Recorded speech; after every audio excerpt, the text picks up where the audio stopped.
Customer বলেছিল কেকের উপর হার্ট শেপের চকলেট যেন থাকে, কিন্তু আমার কাছে তো হার্ট শেপের কোনো মোল্ডই ছিল না।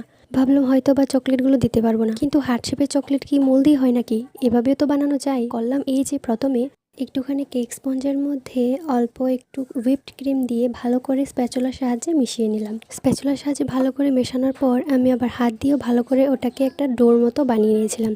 তো ওটা বানানোর পর একটুখানি হাতে নিয়ে এটা একটা বলের আকৃতি করে একটু চ্যাপ্টা করে নিয়ে তারপর এটাকে হার্ট শেপের আকার দেওয়া শুরু করি। তো একটা প্যালেট নাইফ দিয়ে ওটাকে একদম প্রপার হার্ট শেপে আকারে আনা শুরু করলাম আমি। তো এরই সাথেই একটা হার্ট আমার তৈরি হয়ে গেল। তারপর একে একে সবগুলো হার্টকে সেম প্রসেসেই বানিয়ে নিলাম। সবগুলো হার্ট বানিয়ে নেওয়ার পর ফ্রিজে 30 মিনিটের মতো রেখে দিয়েছিলাম। তারপর বের করে মেল্টেড চকলেটে ডুবিয়ে নিয়েছি। তারপর আমি 3টা হার্টকে হোয়াইট কালারে রেখেছিলাম আর 3টা হার্টকে পিঙ্ক কালারে রেখেছিলাম, যেমন করে কাস্টমার চেয়েছিলেন।